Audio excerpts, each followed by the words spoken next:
agus Cumrádaithe. We've had a very impressive lineup of contributions so far for this significant event.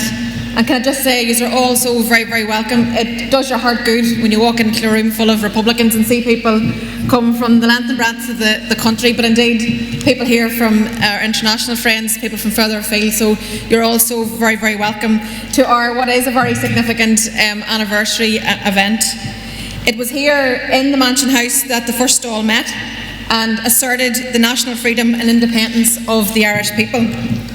The landslide election victory for Sinn Féin in 1918 was an overwhelming endorsement of the desire for an independent and united Ireland.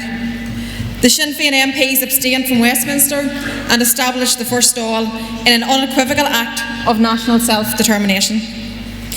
And this was not just about taking an oath of allegiance to an English Queen, however that was certainly part of the equation, but the key issue was and is one of Irish sovereignty.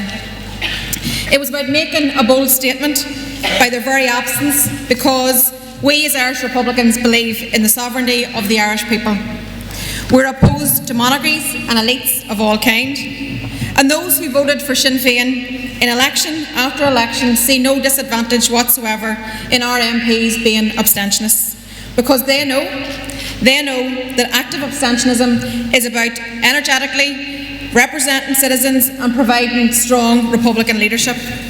It's about working for all citizens as equals and empowering communities to effectively fight for their rights, whether they're cultural, economic, national or political rights. Sinn Féin has an unparalleled reputation in this regard, so don't let anyone else tell us otherwise. And we certainly, as Queeving says, we will certainly not be taking any lectures from the likes of Michelle Martin or Leo Varadkar in this regard.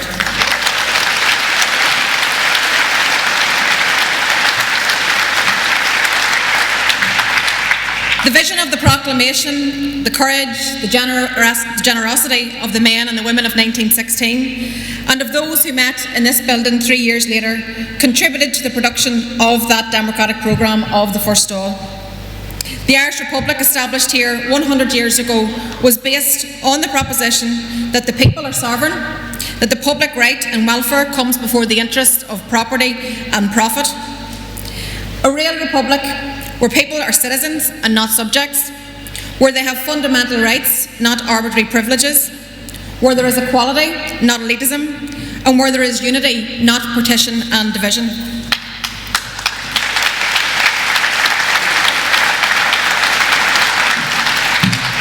Never was that principle of the democratic programme needed more than it is needed today, 100 years on. The rising and the establishment of the first Dáil was a declaration of freedom that was heard from all around the world. The patriots of this revolutionary period believed that a better Ireland is possible. Reflecting the language of the proclamation, the democratic programme declared the right of the people of Ireland to the ownership of Ireland and to the unfettered control of Irish destinies to be indefeasible. It also called for our country to be ruled in accordance with the principles of liberty, equality and justice for all. The democratic programme embraced equality and the belief that citizens have rights and that the state has a responsibility to deliver and to defend those rights. The programme called on the Government of the Republic to make provision for the physical, mental and spiritual well-being of the children, to secure that no child shall suffer hunger or cold from lack of food, clothing or shelter, be that all shall be provided with the means and facilities requisite for their proper education and training as citizens, and to safeguard the health of the people. And here we are, standing here today, almost 100 years later, when the two states created by partition have failed to meet the objectives or the vision that was set out in the proclamation and in the democratic programme.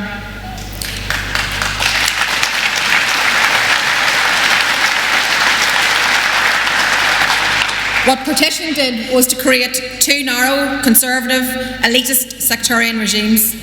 In the north, a deeply sectarian unionist regime institutionalised decades of inequality and injustice which the nationalist Republican people confronted and smashed. In this state, emigration, inequality was rampant. And to today, in 2019, Sinn Féin remains on the front line of confronting all these injustices, and we also know that much more needs to be done.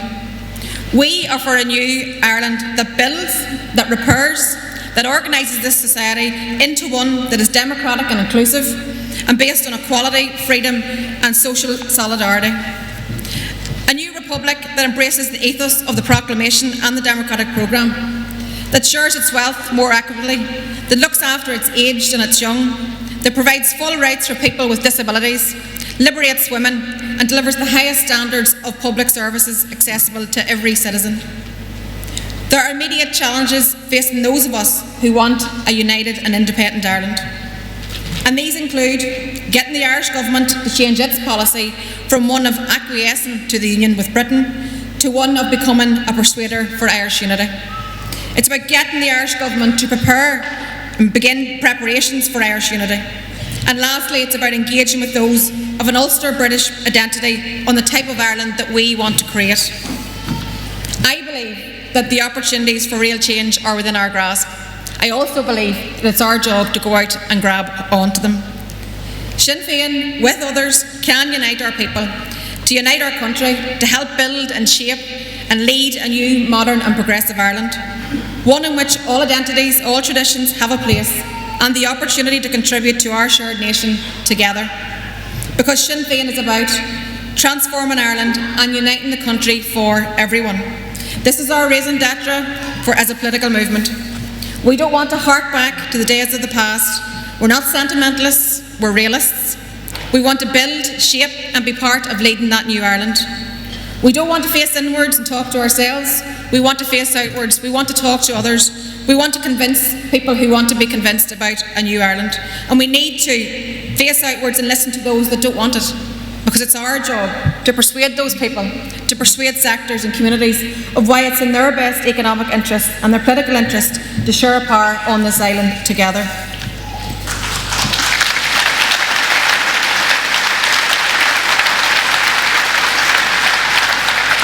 I believe that Irish unity on the basis of equality offers the best future for all of the people on this island. So therefore, we need to listen, we need to engage, we need to understand unionist fears because they too must belong, not as a minority, but as equals and critically as nation builders and political leaders. Those of us who are United Irelanders must go out and sell our vision. We're confident about it. We are confident about the economic, the social and the political benefits that a new Ireland will bring. So let's go out and tell the people. We have many guests here today from international communities and people who've come to support and been stalwarts of support for Irish unity down through the years. And that international solidarity and support is essential in our journey towards Irish unity. We need the continued help and the solidarity of that community, and in particular the support of the diaspora abroad.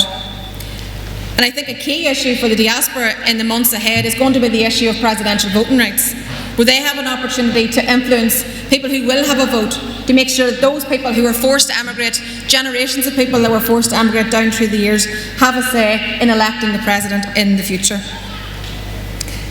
Irish America for many years has been the bridge out of Ireland and into the political establishment in the USA, and a driver for engagement with the peace process. So Irish America has achieved remarkable success. Today and tomorrow and the next day, we need Irish America to continue that enormous political strength, to continue to support us and advance peace and progress in Ireland. We are grateful to our friends and to our allies from across Europe who throughout the Brexit negotiations have stood firm with Ireland and in defence of the Good Friday Agreement. We all know that a key element which was central to the emergence of the Irish peace process was the positive role of positive strategic and international influence, particularly from North America and the Irish American diaspora, as well as Europe and elsewhere, and we look to them now also. Our priority in the here and now is to defend the Good Friday Agreement, which is under constant attack from the Tory DUP Brexiteers, to advance the Irish peace process, the political and constitutional arrangements that were achieved as a result of the Good Friday Agreement, and our Republican objective of Irish reunification. This is the pathway to success. There is no other way, and as I said during the week, the Good Friday Agreement is the only show in town. A huge re-evaluation has been provoked about the island's economic and political future, including those of a unionist and British identity in the 6 counties. A positive national conversation about how our constitutional, political and economic future can be reimagined and redesigned has started by civic and progressive nationalists. And the Irish Government would need to take their head out of the sands and understand that this is in fact a reality of today.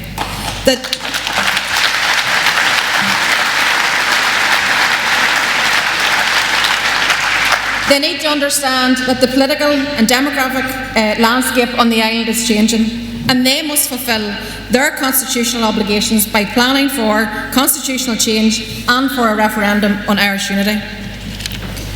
Real potential now exists for a mature and a rational and inclusive conversation in Ireland about our shared future, about a new relationship between Ireland and Britain, and between the island of Ireland, Europe itself and the international community.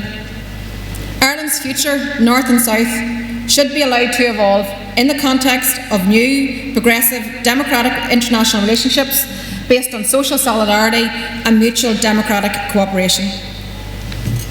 Brexit challenges all of the assumptions about the previous constitutional, political and economic status quo in the north and the south of Ireland. It exposed the undemocratic nature and failure of partition in Ireland, which created an artificial future which has and will remain contested.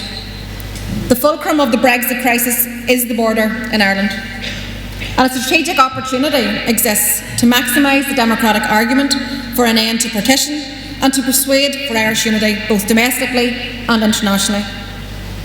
Our peace process was facilitated and supported by international goodwill, by support, activism and diplomacy. A new phase of political change is not only emerging, but it actually has arrived. And the significant strategic political influence of the international community should now assist with planning for the transition towards a new, agreed, united Ireland. It's time to end the division. It's time to end the division of Ireland and prepare for a transition towards Irish unity. Citizens are looking to the future to see where their interests are best served. There's no doubt that change is in the air. And over the past 2 elections in the north, the unionist majority has gone. That notion of a perpetual unionist majority is gone forever. The basis on which partition was built is gone. So be in no doubt whatsoever, nobody leave this room today in any doubt, an Irish unity referendum is coming and we are preparing for it. But it's not good enough just to achieve it, we also want to win it. Today, Sinn Féin's aim is exactly as it was back in 1919, to end the connection with England and establish a genuine national republic. That's our vision, that's our aim, that's our goal, and that is what this generation of Republicans are going to achieve.